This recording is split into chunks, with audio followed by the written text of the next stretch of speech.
Nobody likes waking up cranky after tossing and turning all night. But for children, a lack of sleep can negatively impact crucial physical and mental development. As over the counter sleep aids continue to rise in popularity, more caregivers want to know which supplements are safest for kids and if there are any other ways to prepare their children for a full night's rest. We're going to talk about it today with Tuesday Glenn, a sleep technologist with Bonheur's Sleep Center. Welcome to the Peds Pod by Bonheur Children's Hospital. I'm your host, Prakash Chandran. So Tuesday, thank you so much for joining us today. I really appreciate your time. Welcome. Thank you. Absolutely. I am glad to be here. So, we as adults know how it feels not to get enough sleep, but what are some ways the lack of sleep affects children in the short term and in the long term? Well, lack of sleep in the short term in our kids is going to come out in pretty obvious but simple ways.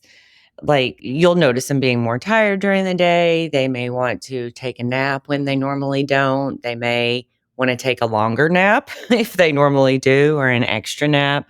You'll see irritability, low motivation, that kind of thing. In the long term, though, it's really going to start to show, and it can have lack of sleep can have some really negative effects. It can lead to serious health issues such as obesity and type 2 diabetes. It contributes to poor mental health, depression, anxiety, more accidents, attention issues, behavior problems, academic performance, falling asleep in class. I mean, it can have so many things. Also, our growth hormone is released during sleep. So lack of sleep can affect just their general growth, not only their brain, but their height, their bodies. So needless to say, sleep is extremely important for children. I'm curious, how many hours of sleep should children get? Well, yes, it is. And that varies. Of course, we all know newborns sleep almost all the time. That is exactly what they need. They need 16 to 18 hours of sleep. From there, it ranges from 14 down to 8 hours. Really, the older they get, a little bit less sleep they need. So for toddlers, 10 to 13. Once you start getting into school age, 10 to 12. For preteens, we recommend 9 to 11, teenagers 8 to 10. So it varies a little bit with their age, but at least 8 hours. And some of them need a good bit more of that while they're in those important growing stages. Yeah, I find it funny because early in a child's life, you just want them to sleep, right? You're like, Right. please. So you as a parent can get the sleep. But in the teenage years, it's funny you're saying 8 to 10 hours. And one of my friends was just complaining, like, all my teenager does is sleep. It is amazing how long they can sleep in. Are you seeing that as well? Yes, it's actually rather interesting. I was going to add that after the teen years, that young adult phase, like those later teens, maybe late high school, early college, studies are showing us now that they do need a little bit more sleep in there. And Okay. yeah, it's really interesting. There's a movement. I'm sorry, I don't remember all the details, but about an issue to start school a little bit later because kids need more sleep and they're just not getting it. People say go to bed earlier, but I think we all know that's near impossible. Mm-hmm. Now, there's obviously benefits of getting a good night's sleep. Up at the top, you talked about some of the issues with not getting sleep. What are some of the benefits that you get when you sleep? Well, there are tons. First of all, you're going to feel better. Right. And then also your brain is going to function better, if you will. When you're rested, your brain, you can think better. You're going to have better problem solving skills. It's easier to concentrate, take in more information. You can be more creative. And for kids, an increased ability to learn and retain. They're going to be in a better mood, have more energy, which then is going to lead to more activity. And as they have more energy, they'll have a better appetite. And it's like a big snowball effect. Then they'll do more and then they'll be more tired and then they can get more good sleep. And Yeah, it's like this great chain reaction of it really positive is. things. So obviously, we joked about this earlier, but it's just hard to get our kids to go to sleep at an appropriate time. So I'm curious, like, if you have any recommendations or steps that parents can take to help prepare their child for bedtime. Absolutely. One of the things that I think is the biggest deal is for whatever reason, somehow or another, our society has decided that going to bed when they're little is a negative thing. Like, go to bed now and it's time to go to bed. Parents can be harsh about it. Mm, And I think that if we could maybe put a little bit more of a positive spin on it, first of all, like, it's time to go to bed, you need to get your rest. Like, make it sound like more of a good, positive thing. That's going to be a big contributor because, our kids are going to feel or mirror how we feel. So if we're sounding like it's a stressful, negative thing, to go to bed, then they're going to feel that. yeah, no, But absolutely. also getting them into a routine. Kids need structure, of course. And so trying to get a regular bedtime and then some sort of bedtime routine. Like when they're really young, let's brush your teeth and get into jammies and maybe a bedtime story.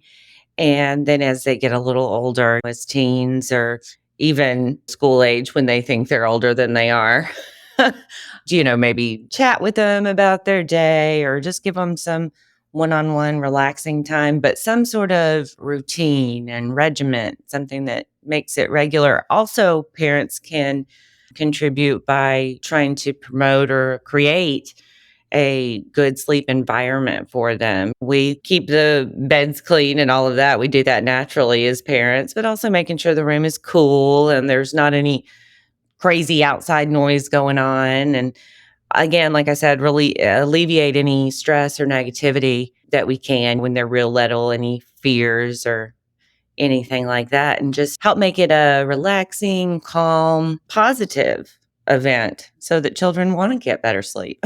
Yeah, I think that makes a lot of sense. Now, another thing I wanted to ask you is more parents are turning to sleep aids like melatonin or other types of gummies to help their kids sleep.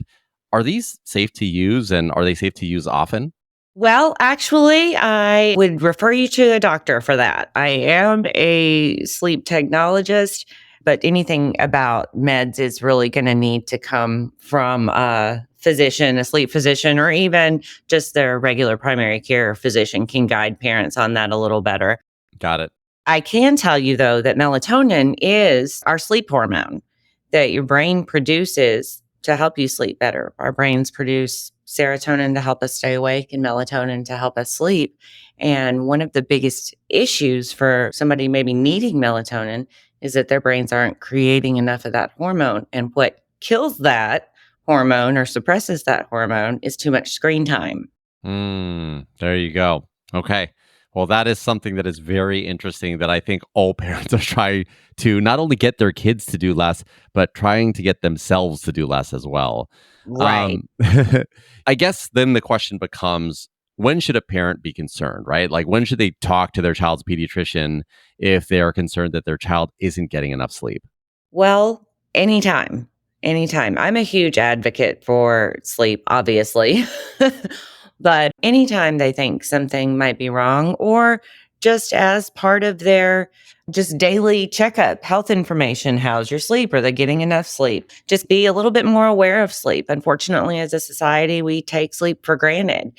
And so this is wonderful. Anything we can do to make parents be a little more aware, but then also, of course, whenever they start having any concerns, if they're seeing excessive daytime sleepiness, teachers tell them they're falling asleep in class, excessive irritability, needing the naps, like I said, any of these. And but then also if they notice any snoring or pauses in breathing, those are definitely things that you need to bring to your pediatrician's attention right away. So, Tuesday, this has been a great conversation. Is there any other advice that you want to share before we close today? Yes, absolutely. There are a few tips that we as parents can be more aware of to help our kids get better sleep. First of all, cutting out caffeine in the afternoon. When they get home from school, if they want to have a soda or something, that would be fine. But then stop it there. Have them drink water or juice or Gatorade or whatever else it is that they like. Just cut out the caffeine. That's going to include chocolate. So don't let them have any chocolate in the afternoons. and which also leads to sugars. We don't want to have too many sugars in the afternoon and evenings. We all know that can lead to hyperactivity. Then also their screen time. We really need to cut back on the screen time. I know this is really popular. Back in the day, we used to just say, turn off the TV 30 minutes before bed. But wow, we have a lot more screens now, right? So we need to try to limit the time that they spend on them in the afternoons. And then definitely go ahead and cut out the screen time. 30 minutes to 2 hours is ideal before bedtime, but sometimes there's just not enough time in the day for that. But again, it suppresses their sleep hormone, melatonin, and we really need for them to generate that so that they can get better sleep. Well, Tuesday, I think that is the perfect place to end. Thank you so much for your time today. You're welcome. Thank you so much for having me. I really appreciate it. And I hope this can help some people. It certainly will. That was Tuesday Glenn, a sleep technologist with Bonheur's Sleep Center. If you found this podcast to be helpful, consider sharing it on your socials and check out www.lebonheur.org/podcast to learn more about children's health. This has been the Peds Pod by Bonheur Children's Hospital. Thank you again for listening and be well.